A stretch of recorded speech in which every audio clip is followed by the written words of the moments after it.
Hello, everyone, and today I want to go over a couple of interesting articles I came across. Let's get started, in no particular order. So, the first one got me really excited. It's from Kotaku. Um, it's about the Atari Box. So, I read the article in link in description, obviously, with everything. Atari has confirmed that they are making a newish console. We saw that a couple of months ago, several weeks ago, and so, but now we do know that it is actually a physical object and what it looks like. It looks like an old school Atari and it plays classic games. But it also plays modern titles. Which ones? We don't know yet. Can it play Crisis? We don't know. Can it play Battlefield 1? We don't know. I'm guessing it's mostly going to be indie titles, but that's fine. That's how the Switch is right now with really good first party titles. So hopefully Atari can find a good home there. I'm looking forward to it. Um, the specs have not been revealed, but we do know that the console has 4 USB connections, 1 HDMI connection, and an SD card slot. And it has an Ethernet port. This looks a little bit promising. It has emulation, obviously, for the old games, and you can get new games on it via downloads. That's what I'm guessing. And since it has internet access, maybe you can also play online on the newer titles. Maybe you can even download older titles. I don't know. We don't know much about at this point. And I swear, if their internet gaming experience is better than Nintendo, I'm gonna be pissed because Atari was around before the internet. It left before the internet, and now it's coming back with like all our current modern technology. And if they beat Nintendo at internet playing and all that crap, I'm gonna be pissed. But beating Nintendo at internet functionality is setting the bar low. We'll see how the Switch turns out, but I'm not liking the whole use your phone to talk to other people, even though you have a Ethernet Wi-Fi able device with you on the Switch. So I don't know what's going on there. Personally, I like how the box looks. I like the red color. The wood, whether it's real or fake, I'm not a big fan of. And I think that since the USB ports are on the back, that's what it looks like anyway. If I'm wrong, tell me. It looks like the controllers will be wireless. There are 4 lights, it looks like, in the front, but the images look weird. They look computer graphic made, so I don't think these are pictures of the actual mock-up of a piece of hardware, like physical, like 3D printed stuff. I think it's just like computer generated images. So maybe that's why I'm wrong there. But if the controllers are wireless, that's great. That gives them a modern feel with a retro look. Again, I don't see any ports on the front, and wireless controllers are the norm. So I think that will be what they have for this console, which is acceptable, which is fine. The NES Classic got away with it just because it was really going for that retro look. But the cable was way too short in my opinion. I never got to play it anyway, but I saw that it was really short, like 2 feet long. Like, that's stupid. Okay, well, will I get it? Maybe, maybe not. There's not enough information to tell. I don't know the price. I don't know what it has. I don't know what it can do. I know nothing about it except that you can connect it to a modern day monitor TV, and it has 4 USB ports, and you can access the internet with it. You might not even, it might be like the Switch where you can't even access like regular internet, normal YouTube and web pages stuff. That might not be the case, but am I excited? Of course. I have never actually owned an Atari console in my life, so this will be a great opportunity for me. The very first console that I got was the Nintendo Entertainment System, which was the very first one, but I didn't get it when it launched, because when it launched, I wasn't even born yet, I think, or I forgot the date, but well, it came out before in Japan, so that's what I'm going by. But I did get the Super NES, like week 1 launch or day 1 launch. I forgot, my parents got it for me relatively soon. For me, the pictures look like there will be 2 different versions.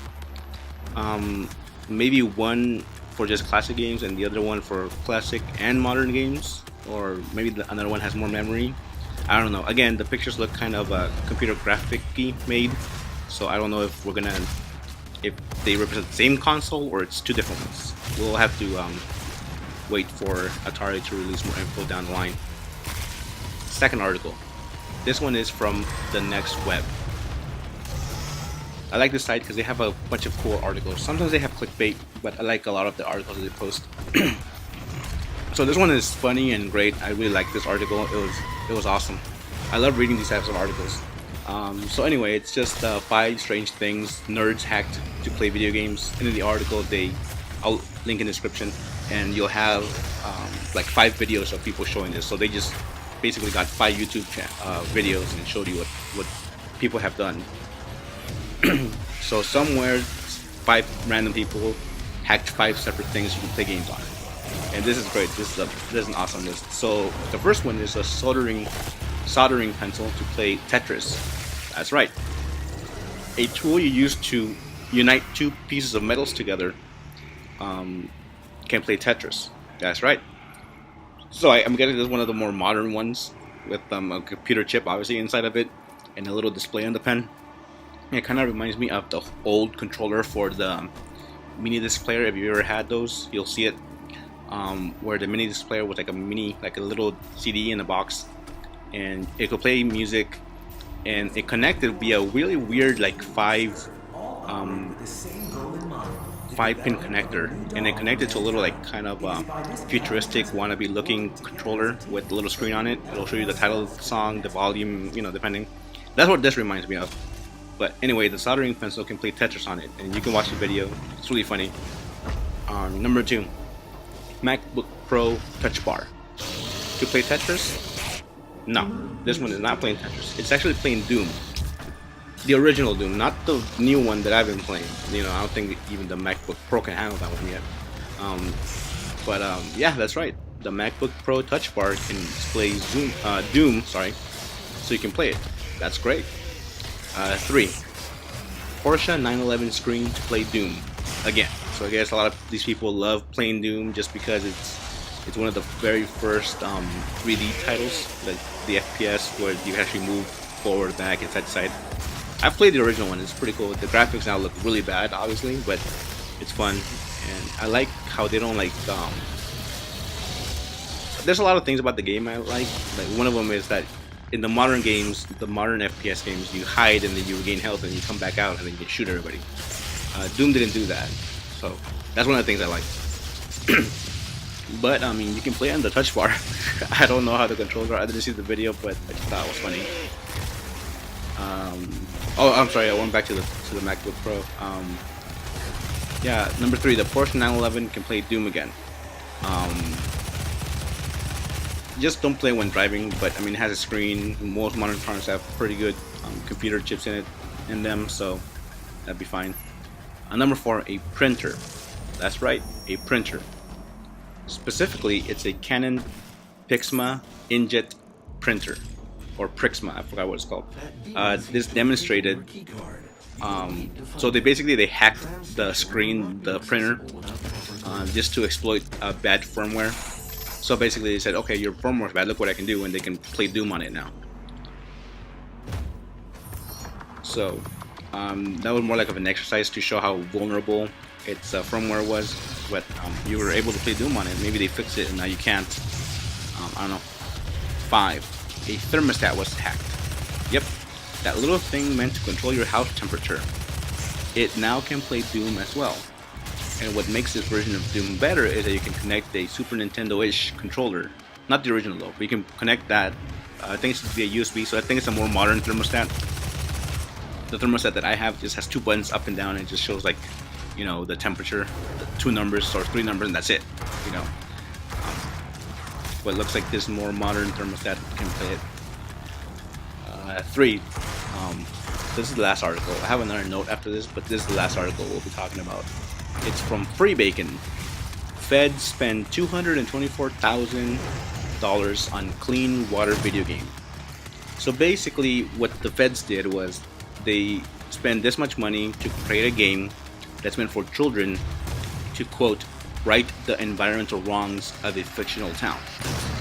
It is meant for 5th and 6th graders, and it's meant to help them with STEM skills and think more about clean water and its importance.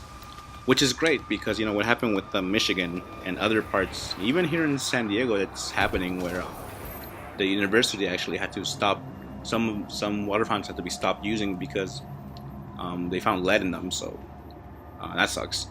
But yeah, so this game basically gets kids to solve puzzles, conduct experiments, and try to solve problems and get cleaner water. So it's good education. You really need to educate kids on that. Although $220,000 for all the 5th and 6th graders in the country, I don't think that's gonna be possible. But hey, it's a start, I guess. Maybe we can dedicate $1 billion from military spending. Anyway, okay. Last note. I bought this new game on Nintendo, on my Nintendo Switch, and I love it. It's great. It's called Implosion. Basically, it's just you just bash buttons until you kill everybody or everything, like zombie wannabes, and move on to the next stage. But the story is pretty good, the graphics look beautiful, the art style is unique, and you can tell it was low budget, but the art style looks sweet. And the voiceover narration on the nice looking artwork actually goes together well. They have this system where you buy and upgrade and sell stuff for your suit, upgrades and weapons and stuff. That's pretty cool. I like that. It looks nice. It looks beautiful on the Switch screen, and it looks gorgeous on the TV too. I have a 53-inch 1080p screen in my living room, and it looks just great. I mean, it looks really nice. It looks better than Binding of Isaac, quite honestly, in the big screen. But if you guys can afford $12, if you guys are thinking about a good game just to like kill everything while you're waiting at the dentist or something, this is a pretty good game. It's 3.1 gigs, so just make sure that you have a large micro SD card. That's funny. A large micro SD card, kind of like a paradox. Yeah, so that's it for this video. On my next video, I will talk about another article. I went on a rant and was unable to make it fit for this short video, so I made it into its own video. Yeah, that's coming up probably later today as well. Thanks for watching, for liking, for commenting, and subscribing. Catch you later. Bye.